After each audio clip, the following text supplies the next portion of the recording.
para suotin pa. Kasi marami kalihon sa amin. Sa Maynila, sa Tondo partikular. Marami mga kalihon, mga maliliit na lugar na kung saan matatagpuan din yung mga masasarap na pagkain. Willing ka bang gawin ito para sa programa mo na Where in Manila para ipakita sa buong mundo, sa buong mundo na ang Manila ay maganda, may matatagpuan ang masasarap na prutas at merong mga tourist spot. Gagawin ba ito? Yes, kung saan kami makakahanap ng masarap na pagkain, a bit of adventure, magandang tanawin, pupuntahan namin lahat talaga yan. Ang dami ko nang nakita at nakilala na mga small business owners na dapat talagang bigyan ng pansin yung pinopromote nilang parts of Manila. I believe that the people is really what makes the city so colorful. Yung mga original nilang ideas na ginagawa nilang negosyo, na ginagawa nilang produkto na pwede talagang ipagmalaki sa buong Pilipinas. Nag-raise si Ms. Janice Navida of Bulgar. Hi Rian, congratulations on your new show and kay SB sa iyong pagtakbo. Good luck. Ang question ko kasi kanina na-explain na ni SB kung bakit instead of choosing you na pumalan as host ng show, binigyan kanya ng chance na magkaroon ng bagong show. Pero gusto ko malaman, anong balak doon sa Dear SB after the elections? Babalik ba siya and ilang season lang yung itatakbo na Where in Manila or itutuloy ito and we'll have another time slot? Ano mga plan? Sa ngayon po, ay magpapatuloy pa rin naman yung Dear SB pero online. Hindi lang talaga ako pwede sa television dahil sa aming pagtakbo. Kaya si Rian po yung magpapatuloy. At titignan natin sa mga susunod na mga buwan kung ano yung mga kakalabasan kasi malapit na po yung eleksyon. At pag tayo ay pinalad po na manalo as mayor ng Manila, ay doon natin mapag-iisipan kung pwede natin magiging partner yung Where in Manila sa pagpo-promote po ng aming lungsod. Dahil ako po ay magkakaroon na ng isang full-time job, baka hindi na ako makabalik dun sa Dear SB. Pagkus, pwede na kami makapagtulungan dito sa Where in Manila para mas lalo matulungan yung turismo ng Maynila at yun nga, yung mga maliliit at mga nagsisimula ng mga negosyante para ma-promote yung kanilang mga negosyo. Although may suggestion si Tito Lar na pagkatapos na ng pagkatapos ng election season, yung Where in Manila magiging Somewhere in Manila. Ang ganda nun Tito Lar yan Uwiti. Ay, salamat ka na. Ang ganda. Somewhere. Ba't di natin naisip pa? Pwede yun Pwede pa wala mag-book. na lunch na. Pwede pang baguhin Hindi ka sinabi. Somewhere in Manila. Direct, yung mga production namin. May suggestion napakaganda na idea. Bakit? Kasi sinabi pa. Royalty raw. After na. Royalty raw. Pwede pa May oras pa Royalty pay daw. Hindi Tito Lar, diba isip yung witty. And yung second question ko, kasi Ria nakilala ka as parang classy, na social, di ba? Pero with this show, parang magiging pangmasa ka talaga. Tapos yung mga, the kinds of food that you're going to eat, yung parang mga street food, di ba? I just wanna know kung ito ba ay part of Sam's influence sa'yo, mula nung naging kayo, or even before, tinatry mo naman yung mga ganitong klaseng food? Sa totoo lang po, yung mga favorite kong kainin, kunwari pag nasa taping ako at kunwari kung hindi ko trip yung ulam, magpapabili na ako ng either Betamax or Isaw or Fishball. Yun po yung top 3 ko na favorite. Number 1 ko talaga yung Betamax. So I think I really do have a medyo adventurous palate.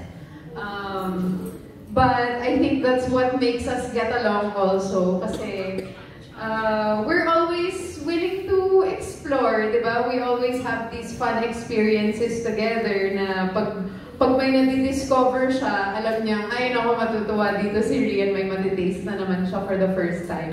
Ayun, so pinapa-experience niya sa akin yung mga ganon.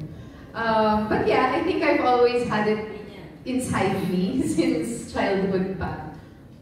Yun, so add ko lang, lingid po sa kalaman ng iba, akala kasi si Rian, ganyan kaganda, sosyal, hindi kumakain, pero mas mahilig pa siya sa atin dun sa mga ibang mga street foods. Ay, oo nga, mas nalaban pa pala. Oo, mas nalaman pa siya sa akin. Kaya nga dito, mas makikilala natin siya, dadalhin ko siya sa mga iba't ibang iskinita, iba't ibang mga magagandang lugar. Sabi nga ni Kuya, ni Morley na pupuntahan natin yung talagang mga lugar kung saan hindi na feature, hindi na pupuntahan, pero talagang karapat dapat naman matikman at mapromote. May follow-up lang niya. Ano daw yung favorite mo na street food sa Miss Janice? Na pwede siguro maging trademark ng Manila para ma-promote. Beta nga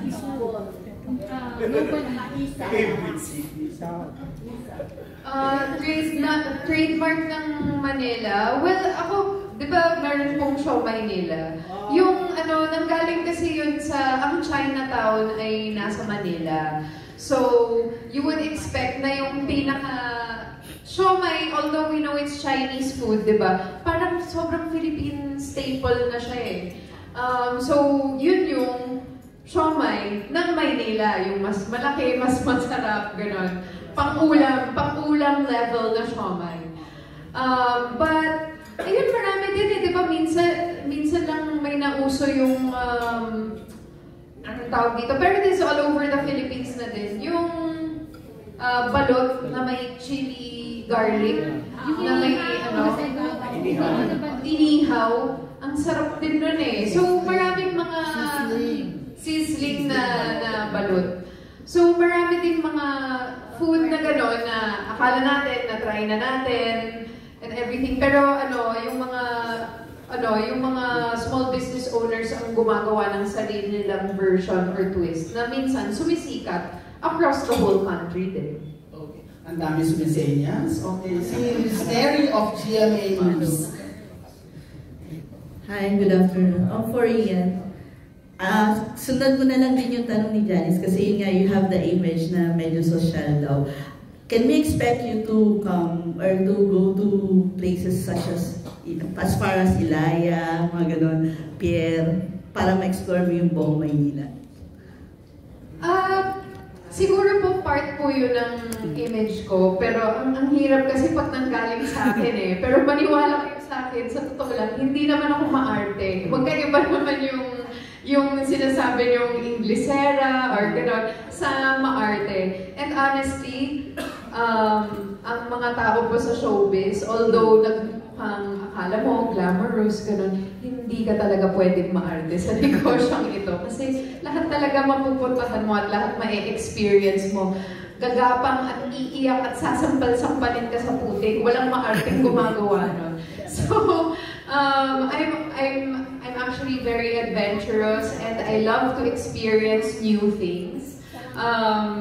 So, oo, kahit saan pa talaga nila ako dalhin. Ang gagaling nga ng mga researchers ng show na to eh. Kasi, although I've been alive for 34 years, living in the Philippines my whole life, dito ako lumaki, ang dami pa rin nilang nakahanap ng mga bagong experiences for me. So, I think yun din yung mangyayari din sa audience namin. At maging kay SB nga eh, dito na nga siya sa Manila lumaki.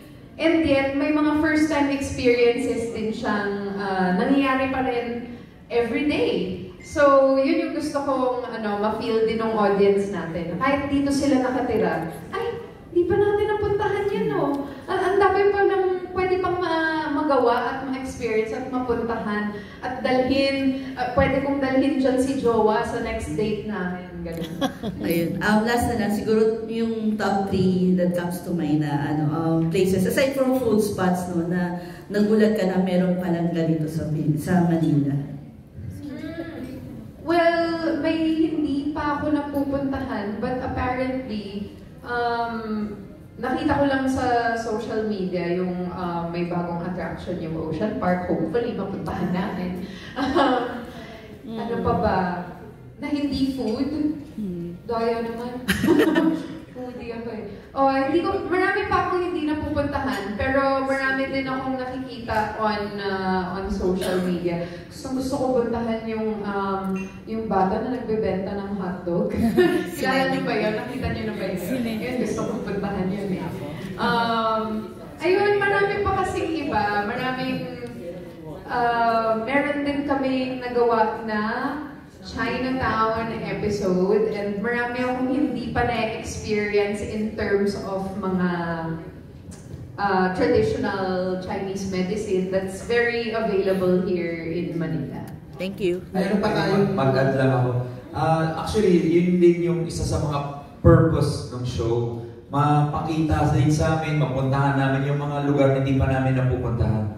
Maraming pa akong magagandang lugar, masasarap puntahan sa Maynila. Kaya nga po, yun ang ginawa nating show. Hindi lang yung mga alam namin, kundi yung mga hindi pa namin na-explore, hindi pa namin napupuntahan na sa tingin namin talagang deserve mapakita, deserve ma-promote, at deserve mapuntahan. Yun po talaga yung purpose ng We're in Manila.